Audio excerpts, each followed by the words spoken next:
Good morning guys. 4 days అయితే gap వచ్చింది. హైదరాబాద్ వెళ్ళాను. Sunrisers home first match చూడడానికి వెళ్ళాను. తెలుసు అది ఎంత హిస్టారిక్గా జరిగిందో మీకు తెలుసు. 277 రికార్డ్ కొట్టారు. ముంబై ఇండియన్స్ చేయలేకపోయింది. ఆ మ్యాచ్ గురించి స్పెషల్గా డిస్కస్ చేయడానికి ఏం లేదు.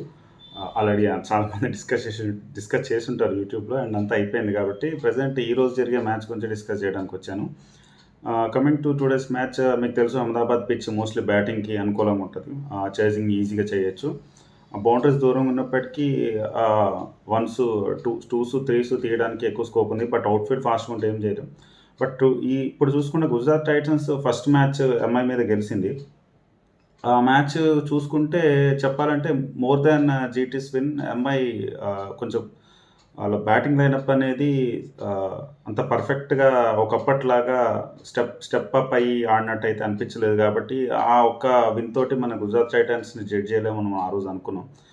సో సెకండ్ మ్యాచ్ అయితే వాళ్ళు ఓడిపోయారు. అండ్ థర్డ్ మ్యాచ్ వచ్చేసి మీకు తెలుసు మార్నింగ్ మ్యాచ్ కాబట్టి ఎండలో స్టార్ట్ అవుతుంది. కాబట్టి మోస్ట్ ప్రాబ్లీ ఎవరైతే టాస్ విన్ అవుతారో వాళ్ళు ఫస్ట్ బ్యాటింగ్ తీసుకుంటే బాగుంటుంది. ఎండలో బౌలర్లు చాలా అలసిపోతారు. అండ్ అహ్మదాబాద్లో కూడా చేజింగ్ బాగుంటుంది. కాబట్టి బెస్ట్ అంటే ఎవరు టాస్ విన్ అయినా సరే ఫస్ట్ బ్యాటింగ్ చేయడం అనేది చాలా బెస్ట్.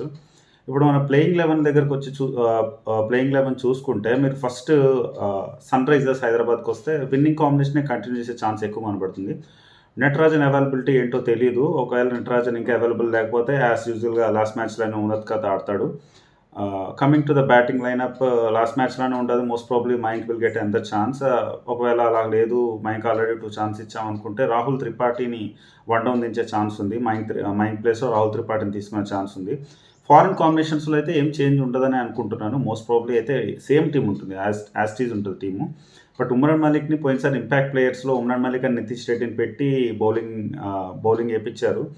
బట్ ఈరోజు నితీష్ కుమార్ రెడ్డి బ్యాటింగ్ కూడా బాగా చేస్తాడు. కాబట్టి అతన్ని లైట్ ప్లేయింగ్ 11లో తీసుకుంటే బెస్ట్ అని నా ఫీలింగ్. ఒకవేళ ఉమ్రాన్ మలిక్ కాకుండా నితీష్ కుమార్ రెడ్డిని కూడా టెస్ట్ చేద్దామంటే ప్లేయింగ్ 11లో తీసుకుంటే better, not as impact player. ఎందుకంటే అతను ఇంపాక్ట్ ప్లేయర్గా తీసుకుంటే బౌలర్గా పనికొస్తాడో బ్యాటర్ పనికొస్తాడో మాకు తెలియదు. కాబట్టి మోస్ట్ ప్రాబ్లీ అతన్ని ప్లేయింగ్ 11లో పెట్టేసి ఉమ్రాన్ మలిక్ని సమర్థ్ని కింద ఇంపాక్ట్ ప్లేయర్స్లో పెడితే బెస్ట్ అనేది నా ఫీలింగ్. అంటే మనకి చూసాం లాస్ట్ మ్యాచ్ కూడా ఉమ్రాన్ మలిక్తో ఒక ఓవర్ అయిపోయి చాపిచ్చేసాం. అట్లాంటి ఫెసిలిటీ మనకు ఉన్నప్పుడు నితీష్ కుమార్ రెడ్డిని ట్రై చేయొచ్చు, మంచి హిట్టర్.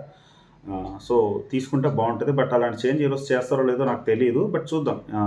నాకైతే విన్నింగ్ కాంబినేషన్ అయితే డిస్టర్బ్ చేయాలని నాకు అనిపిస్తుంది. బట్ స్టిల్ నితీష్ కుమార్ రెడ్డికి ఆపర్చునిటీస్ ఇచ్చే ఇది ఉన్నప్పుడు ఇస్తే బాగుంటుంది నా ఫీలింగ్.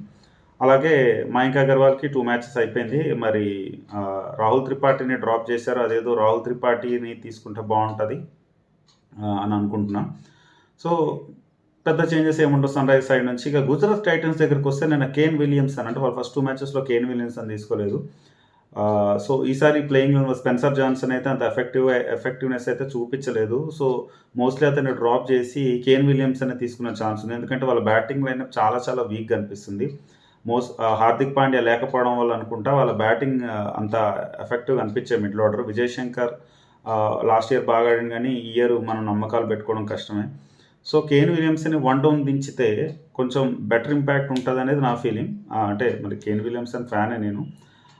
బట్ నేను కేన్ విలియమ్సన్ ఇన్స్టాగ్రామ్లో పెట్టిన post I'm happy to be back అని పెట్టాడు. అలాగే గుజరాత్ టైటన్స్ ఫామ్ చూసుకుంటే వాళ్ళు ఫారిన్ కాంబినేషన్స్లో కేన్ విలియమ్సన్ని వాడుకుంటే వాళ్ళకి ఫీల్డ్లో కూడా కొంచెం వరకు హెల్ప్ అవుతాడు. అలాగే బ్యాటింగ్లో కూడా హెల్ప్ అవుతాడు. కాబట్టి కేన్ విలియమ్సన్ని తీసుకునే ఛాన్స్ ఉంటుందని నేను అనుకుంటున్నాను.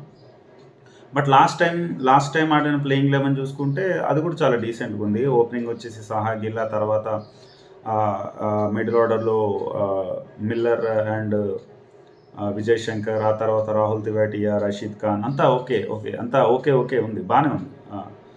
విన్నింగ్ టీమే. బట్ హార్దిక్ ఫ్యాక్టర్ అనేది వాళ్ళు మిస్ అవుతున్నారా అనేది మనకి 2 మ్యాచ్లు అయితే అప్పుడే చెప్పలేం.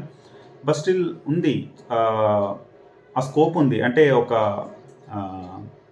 కేన్ విలియమ్సన్ లాంటి ప్లేయర్ని అందులో మధ్యలో దించడానికి స్కోప్ ఉంది. మరి అది చేస్తారా, లేకపోతే పోయిన 11నే కంటిన్యూ చేస్తారా అంటే నాకైతే 50-50 ఛాన్సెస్. పోయిన మ్యాచ్ ఆడిన ప్లేయింగ్ 11నే కంటిన్యూ చేసే ఛాన్స్ అయితే కనిపిస్తుంది. సో ఓవరాల్గా చూసుకుంటే రెండు టీమ్స్కి క్రూషియల్ మ్యాచ్ అని చెప్పాలి. ఎందుకంటే రెండు మ్యాచెస్ ఒకటి గెలిచి ఒకటి ఓడిపోయింది. సో ఇది సెకండ్ విన్ వస్తే మాత్రం మంచి మోరల్ బూస్ట్ ఉంటుంది. మనం డే బిఫోర్ ఎస్టర్డే చూసినాం మనం. ఆర్సీబీ థర్డ్ మ్యాచ్ ఓడిపోయేసరికి వాళ్ళంతా ఒకేసారి వాళ్ళ ఫ్యాన్స్ కూడా అందరు నిరాశలోకి వెళ్ళిపోయారు. ఇది వెరీ వెరీ ఎర్లీ స్టేజ్. మనం ఇప్పుడు ఏం చెప్పలేము. ఇప్పుడు విన్ అయిన టీమ్సే ప్లే ఆఫ్స్కి పోతాయి, లేకపోతే ఓడిపోయిన టీమ్స్ పోవు అని చెప్పలేము. ఏ టీం అయినా చివరి వరకు ఏదైనా జరగచ్చు. T20 లీగ్స్ అంటేనే అలా ఉంటాయి. సో ఈరోజు గుజరాత్ టైటన్స్కి కానీ సన్ రైజ్ హైదరాబాద్ కానీ చాలా చాలా ఇంపార్టెంట్ మ్యాచ్. సన్ రైజ్ హైదరాబాద్కు ఉన్న బూస్టప్ ఏంటంటే వాళ్ళు ఐపీఎల్ రికార్డ్ క్రియేట్ చేసి మంచి విన్ అందుకున్నారు.